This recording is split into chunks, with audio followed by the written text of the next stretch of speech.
Hello. This is the Bible in Fewer Words. We are Carol and Steve Wells. This is episode 241, Matthew, chapters 14 and 15. Hi, Steve. Hi, Carol. 2 chapters today. They're kind of long, so we're going to have to get started. Let's do that. Okay. Matthew, chapter 14. Herod the Tetrarch heard of Jesus' fame and said to his servants, "This is John the Baptist. He's risen from the dead." What's that about, Steve? Well, this isn't Herod the Great. Herod the Great died in 4 BC. This is his son, Herod Antipas. He is the ruler, kind of a puppet king for Rome. And he's ruling over Galilee and also Perea, which is to the east. Thanks for that information. Yeah. And apparently he thinks that Jesus is John the Baptist risen from the dead. John the Baptist isn't dead yet. Yeah, that's a problem, isn't it? Yeah. Crazy, right? To think that Jesus would be the risen John the Baptist? Yeah. And actually, were people resurrected back then? Not really. But people lived in this Sheol, they called it, which was sort of a spirit world, Okay. poorly defined, and everyone went there, both good and bad. They didn't have a heaven and a hell. When you died, you were more or less dead, but your spirit kind of hung out in this misty environment out there somewhere. And sometimes people would be called back from the dead, like remember they called Samuel back from the dead. Oh, yeah. We'll see that this is kind of a common thing for people to think that Jesus might be the risen John the Baptist, or maybe he's Elijah. You know, who knows? Who knows? It might just be Jesus. But in this case, it's weird for him to think that he's the risen John the Baptist, because in the very next verse, we see that John the Baptist is still alive. Okay. Verse 3, Herod had arrested John and put him in prison, because John the Baptist had said to him, "It isn't lawful for you to marry Herodias, your brother Philip's wife." Well, sometimes it is lawful, isn't it? Sometimes you kind of have to. Sometimes it's required. If your brother dies before he has a son, then his brother has to marry his dead brother's wife. You can't marry your brother's wife while your brother is still alive. Okay, that's what he did here. That's what he had divorced her, and he married his brother's ex-wife. And that is not allowed by Leviticus. So John the Baptist said to Herod, "You can't do that." Right. And so Herod said, "Well, I'll just imprison you then." Okay. So that's where he is now. He's Yeah. in fact not dead. Herod would have killed John the Baptist, but he was afraid of what the people might do, since they considered him to be a prophet. Verse 6, it was Herod's birthday, and Herodias' daughter danced for him and pleased him. So he promised to give her whatever she asked. So this was the young woman who danced? Yeah. His stepdaughter? We'd like to give her a name, wouldn't we? What have you heard? Salome. Salome, yeah. We think we know who she is because we've heard the name before, but it's not in the Bible. Okay. We all agree that it was Salome. Yeah. After it. Well, no, what happened was Josephus is a Roman historian, wrote just a little bit after this period of time, like in the 1st century CE. He said her name was Salome. So that's where we get that from. So Salome, or whatever her name was, she danced, and Herod liked it. Yeah, and he said, "Hey, I'll give you whatever you want." Mm-hmm. She said, after being instructed by her mother, "Give me the head of John the Baptist on a platter." Because I guess she was also angry at John the Baptist for saying, "I can't marry this guy." Right. Herod was sorry, but since he had made an oath, he commanded it to be done. And he had John the Baptist beheaded in prison. His head was put on a platter and given to the daughter, who brought it to her mother. Okay. You don't want to upset that guy, Herod. John's disciples took the body, buried it, and went to tell Jesus. When Jesus heard about it, he went on a boat to a desert place. The people followed him from the cities. Jesus saw the crowd, felt sorry for them, and healed their sick.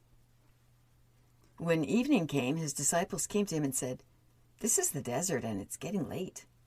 Send the crowd away so that they can go to the village to buy food." Jesus said, "They don't need to leave. Give them something to eat." They said to him, "We only have 5 loaves of bread and 2 fishes." Jesus said, "Bring them to me." Jesus told the people to sit in the grass while he took the 5 loaves and 2 fishes, looked up to heaven, blessed and broke the bread, and gave the loaves to his disciples, who gave it to the people. And everyone ate enough to be satisfied. They collected 12 baskets of leftovers. There were 5,000 men who ate, not counting the women and children, because we never count the women and children. Yeah. Verse 22, Jesus boarded a boat and sent the crowd away. When he got to the other side of the Sea of Galilee, he climbed to the top of a mountain to pray. So Jesus is praying probably for the soul of John the Baptist. Well, wait a minute. Do you have to pray for someone's soul when they were dead there? Because there was no heaven and hell. Was there? Well, you're way beyond what I can help with. Okay, it's just a question that I had. I have no idea. I guess he's mourning him. I mean, he was his buddy, wasn't he? Oh, and this is an interesting topic. Mm-hmm. Some people think that Jesus was a disciple of John the Baptist. That John the Baptist may have been the real guy, the main character here, and Jesus kind of had a minor role. So, but he has no head anymore. Well, you're so right. maybe Jesus thought, all right, I guess I better step up. I think all we know is that Jesus went up on a mountain and prayed. Okay. Verse 25. Early the next morning, Jesus went out to them, walking on the water. When the disciples on the boat saw him walking on the water, they were troubled and said, "It's a ghost." Jesus said to them, "Be happy. It's me. Don't be afraid." Peter said, "Lord, if it's really you, let me walk to you on the water." So they're kind of testing him a little bit. Well, Peter is. Uh-huh.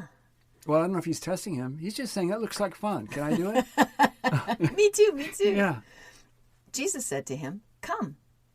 So Peter got out of the boat and began walking on the water. But he was afraid, and when he began to sink, he cried out, saying, "Lord, save me." I guess he didn't know how to swim. Yeah. Well, a lot of fishermen don't. Yeah. Jesus grabbed him and said, "Oh, ye of little faith, why did you doubt?" The disciples who were in the boat said to Jesus, "Truly, you are the Son of God."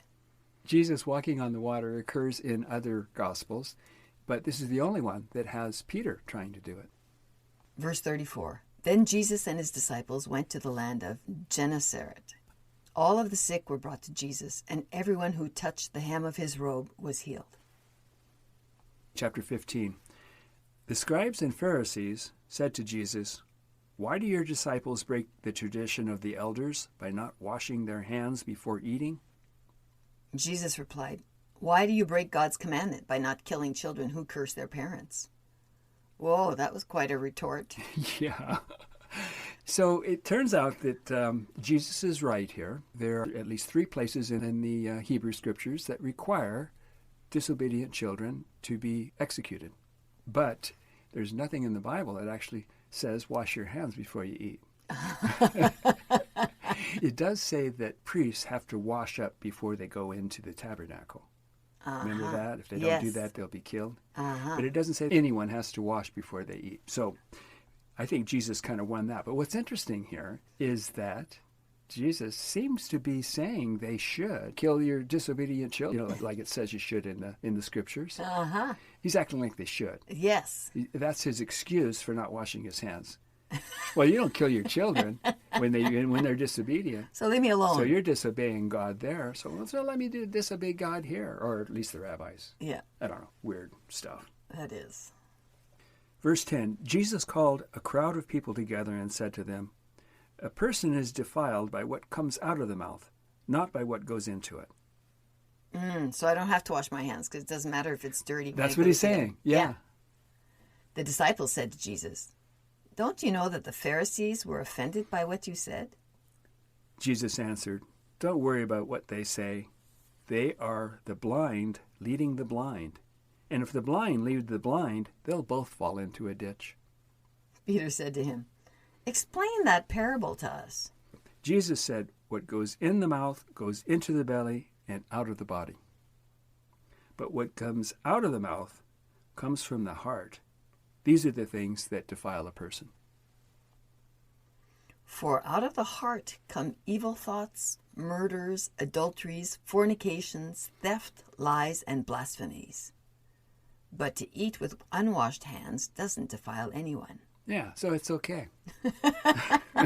Okay, so why isn't he saying what comes out of the heart are lovely, loving thoughts about your parents? Good point. I think he's saying that the problems that we have, the things that we do that are wrong, most of them anyway, are things that come from out of the heart if they're wrong. Mm-hmm. And we oftentimes speak the words that are the wrong thing to say. Yeah. And so what Jesus says also comes out of his heart and is also black and bad? Yeah. We're not going to think about that. I don't know. But I guess that Jesus is saying we need to be worried about what we say rather than whether our hands are dirty. Hands are dirty. Okay. I don't know. Verse 22. Then Jesus came to the coasts of Tyre and Sidon. And a Canaanite woman cried out to him, saying, Have mercy on me, O Lord, Son of David. My daughter is possessed by a devil. Jesus said to her, It's not right to take the children's bread and give it to the dogs. All right, why is he saying that to her? Because he's calling her a dog. Oh, because she's a Canaanite. Uh-huh. And a Canaanite woman. The children are the children of God, and they're the ones that are supposed to get the bread. Yes. So the children are the Hebrews, they're the Jews. Mm-hmm. And she's a non-Jewish Canaanite woman, and so she's a dog. I guess and that... it's not right to give the bread to the dogs. No, but it's also him giving an example of what kind of things come out of a heart. Yeah, I think so. So she replied, Yes, but dogs eat the crumbs that fall from their master's table. Like, I just want your crumbs. Yeah.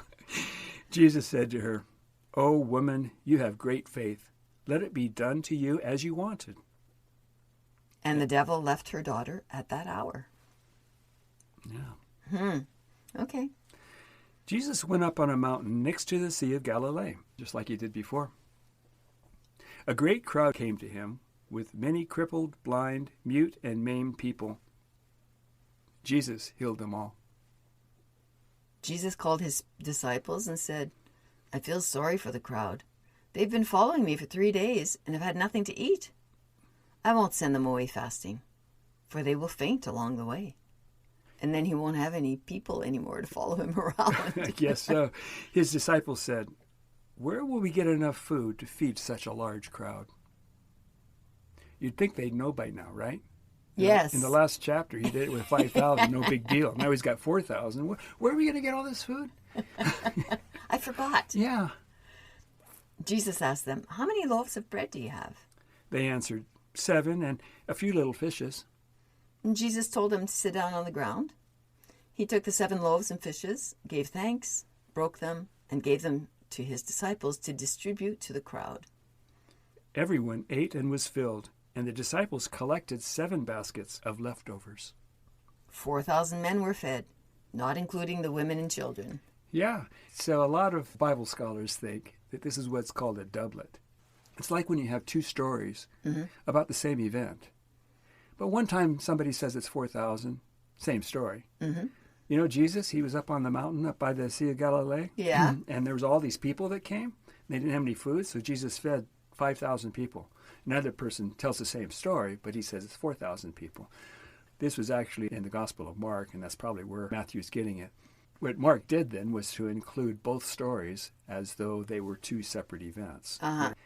Mark is considered to be the oldest gospel, and Matthew is copying a lot of his material from the Gospel of Mark. So are they both saying this story twice? Yep. Oh. Yep.